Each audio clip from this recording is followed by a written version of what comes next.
You're still watching The Faculty here on DBS Television, Asaba. This is the second segment of our program, and let's talk about migration, irregular migration. At a time like this where there's so much wrong with this country, especially in the area of insecurity, killings, kidnappings, rapings everywhere, there is that greater push, especially among the younger generation, for them to find their way out of the country. It's been happening before, but there's greater attraction for it now. And with that greater attraction also comes the other side of it, those who are trying to take advantage of the situation, the desperation among the younger generation. We know about modern slavery. Even in international TV networks talk about it. They have agencies devoted to curbing it. And here in Delta State, we have the Delta State Task Force on Human Trafficking and Irregular Migration. They've been doing the activity for some time now, and the chairman is the Attorney General and Commissioner for Justice, Mr. Bozino.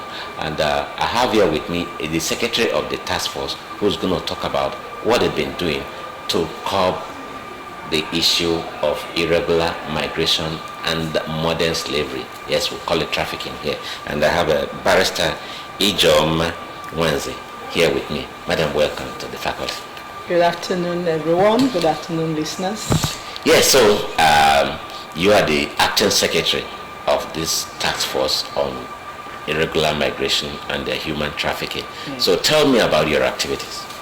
Okay, the Delta State Task Force on Human Trafficking and Irregular Migration was inaugurated by His Excellency, the Governor of Delta State, due to the incessant rise in cases of our youths being trafficked outside the shores of Nigeria to other countries and being exploited to different types of exploitation, including labor and sexual and all whatnot. And so the task force, the general overall terms of reference of the task force is to collaborate with the National Agency for the Prohibition of Trafficking in Persons and other agencies to see how we can combat human trafficking in Delta State. And the scope of combating it is really, really, really wide. Yes, so what we do inclusively is we conduct a lot of sensitization programs to raise awareness of the people of the state on these evil going on within us, how you can look out for it and how you can make report.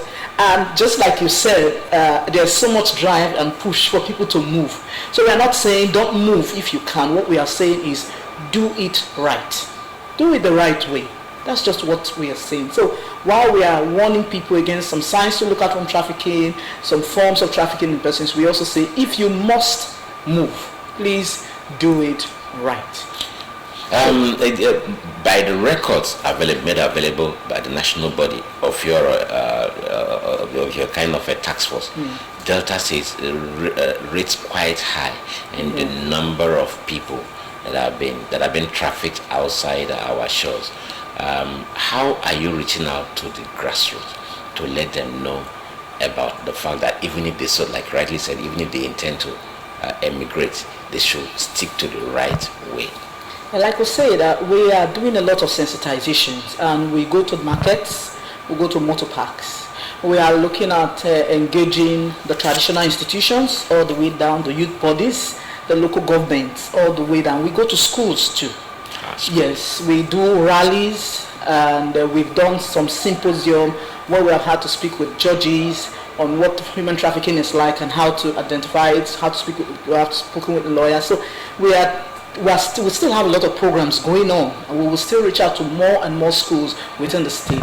But we are doing a lot of sensitization and targeting even more the grassroots, so that the message, and then the youth bodies, because it's mostly our young persons, because of the nature of trafficking. They need the energetic ones, the healthy ones. So they go for that, the frame of between 14, it would amaze you, even children, to between 30, 35. So we are taking this message down. We have some stabilization programs that are planned out, and fortunately tomorrow is the World Anti-Human Trafficking Day. Oh, that's interesting. Yes, so worldwide, nations of the world and all institutions that are working on trafficking. How are you marking? Okay, so for us, this is where we are starting. Okay. we're using this platform to tell the state and people of the state about trafficking in persons. And the theme for this year is the use and abuse of technology. So we're going to be seeing how these traffickers exploit this technology to recruit their victims. Including the social media, right? Yes, particularly the social media, even phones. There's a lot they do, computers. There's a lot they do to profile these people and recruit them and monitor them and coerce them and threaten them and stalk them just to keep them under the captivity of remaining victims of trafficking. And we're also looking at having a roadwork, and we also look at having a symposium or what do we call it? A session, an in-house session where we're going to be bringing in experts in this field from international organizations to come and tell us in the state. I'm targeting stakeholders. They come and tell us in the state what the strengths are with technology and how to look out for them when you are online, so that you don't fall victim of this. I was going to come to that from your experience. What you've been doing so far. What's the main strategy in trying to to walk into the heart of the younger generation? I mean, who doing them into thinking that they are going there to become some maybe IT experts perhaps, or even to become a nannies or factory worker. Well, how is that message passed on so that the things they should look out for? Okay, so let me say that the crime of trafficking is governed by, for us in Delta State, because we have not domesticated the law, we are still using the prohibition of Trafficking in Persons Prohibition and Enforcement Administration Act. Now, these people, prior to 2020, that was the lockdown year, not that it wasn't existing, but it was more of physical. They come to those people, they make representations to them, they try to convince them, and some of them try to use phones, show them some beautiful pictures of maybe people that they have taken out, all of which turn out to be lies. People they have taken out and how they are doing well and how easy it is to just move and stuff. And so our youths are attracted by these things. And when they are attracted, they begin to indicate interest, and then they begin to groom them until eventually they fall into. So we had a lot of peer influence and peer pressure at that stage. But when the lockdown came, technology became widely used. So these guys, because it's a crime, and human trafficking is the second most lucrative crime in the world, rolling in about $150 billion yearly. So these guys are adapted online. And so and our youths, most of our young persons everybody has a smartphone, everybody can browse on TikTok, Instagram, Instablog, and so on. So they make a lot of representations there, show flashy things, make job offers, tell them of promising opportunities there. They can tell them that, oh, you play football a lot, there's a club there, oh, there's a supermarket or a store that needs a salesperson, or you work as a nanny. Those ones are, even for retired women, they deceive them that, oh, their families, they at least you're matured woman, they need matured hands that can take care of their kids, or they go saying educational. What would they do with an elderly woman? No, we're strong as Africans. That's why initially I said they target because of the strength and the vibrance we have. So the way we do Omugo here, a similitude of that is what they portray to the advanced women, to say, oh, we have people who need motherly hands to handle the kids and so. So it's one of the recruitment strategies that they use. Then they deceive them with salon. Oh, you can make hair beautiful over there. Well, these people, they like our braids, and then when you just do one hair, $50. So they begin to create these pictures in the minds of our youth and our young persons. And like you said, everybody wants a better life. Everybody wants, to get something better doing, or to be able to capitalize on his or her skills to do better. And so most times they fall for the lies. And then they begin to, lure them. Sometimes even they say, some of them as much as sell properties to be able to go, and then some of them, they wouldn't have transport. I say, oh, don't worry, I'll fund your transport. Don't worry, when you start working, how much, just pay me back. But the real deal begins when they cross the borders. Okay. And get into the deserts, and then you will know it's not a child's play.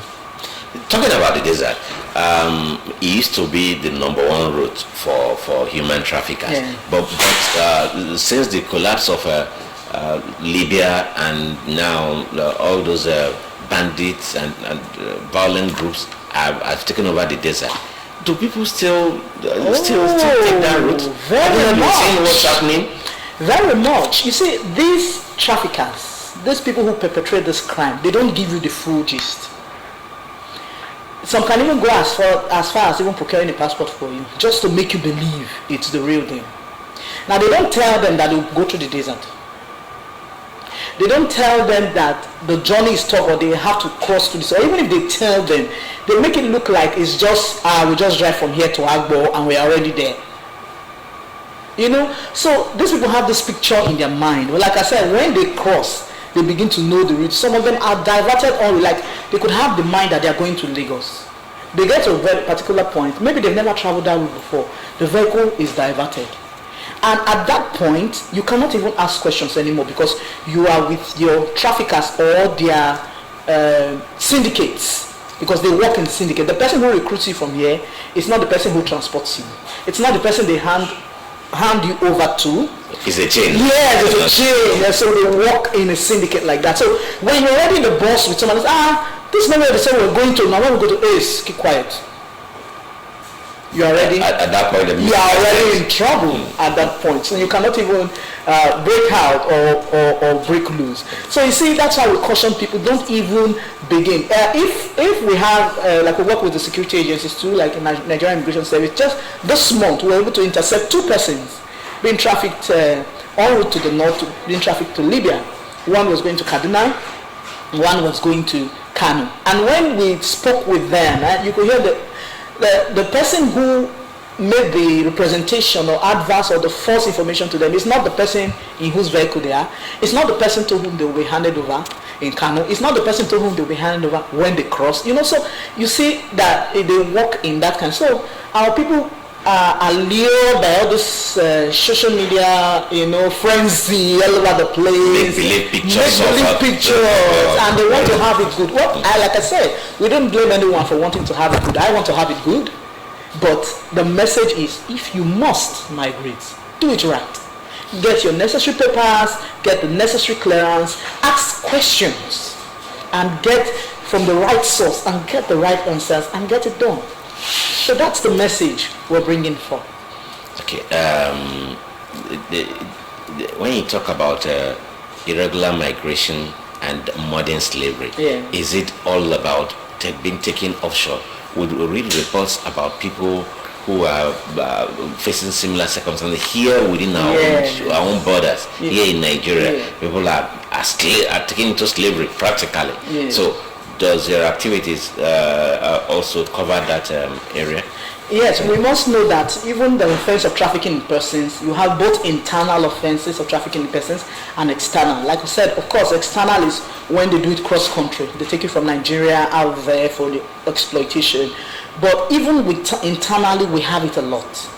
You see people brought from the interlands to serve as housemates for certain persons, and they are subjected to serious exploitation, whether young or old, whether children. We see some people with little girls. They call them the house helps. They're not taken care of. They're not feeding them properly. They're not in school. They're not in anything. These are all forms of trafficking in persons, and it's covered by the law. And then we have situations of sexual exploitations. Even here, we have received reports of premises where underage girls are subjected to forms of trafficking, sexual exploitation. So you see that we have even trafficking of persons as long as there is a movement or recruitment or harboring or transportation, whether within or outside Nigeria, as long as it is for purpose of sexual exploitation or labor exploitation or reproductive exploitation, it becomes a case of trafficking in persons. And of course, apart from just recruiting online, they monitor these victims online. So they take their nude pictures, make them sleep with animals, and they begin to want to blackmail them if they don't subject to their demands. They want to blackmail them and force them into subjection. They threaten their families, and even the proceeds of these crimes, they launder it online. You've heard of money laundering. They're able to give themselves fake identity and all those online. These are the ways technology is being abused to perpetrate the crime of trafficking in persons. Oh wow, that's rather frightening, and there's a lot people have to do. Yes. Now that they no longer need to assemble people to tell online. And the privacy of your own, they just stand all those stuff out. You can make their Let mind. me just ask you this: have you gone to Facebook and you just see scholarship in Dubai? Of course. Scholarship in this, work in so places. Yeah. These are some of the means they use, and so people are just inquisitive and they're just moving, and what they see attracts them, and they fall victims. It's okay, Madam Barrister Ijeoma Nwanze, the Secretary of Delta State Task Force on Human Trafficking and Irregular Migration. You will have a lot to do, and I know that tomorrow being the official International Day on irregular migration, you have your special activities. It may not hold tomorrow. Okay. Yes, that's why we're beginning with this, because it's an activity that needs to really be properly planned. So we'll get you guys involved. Okay. I know. Next week you're going to have to tell us more about that, because we've run out of time now. So for all that you're doing, be sure that this station, Delta Broadcasting Service, both the radio and TV, will be there to support you. Thank you. And thanks so much for joining us. So we appreciate it. We've been talking about irregular migration and the human trafficking. Yes, tomorrow is International Day for it, and Barrister Ijeoma Nwanze is the Secretary of Delta State Task Force. I'll be talking about their activities. Yes, they have a lot coming up next week. I'm sure before the week runs out, she will be here to tell us more about what they've accomplished and all that. So that's how we end today's episode of The Faculty. It's been a double barrel approach today. We first started with the deadline to you're obtaining your PVC, and now Human Trafficking Task Force that Ijeoma Nwanze here talked about with us. So it's on this note we end it, and thank you very much for being part of this program. It's been quite exciting. Tomorrow is the final day of the week, Friday, and we'll be here. Today is Friday. I'm sorry. Today is Friday, so that's the end of the week. So Monday we will be here with a fresh package. Thank you very much. My name is Pius Modi. Do have a wonderful weekend. Bye.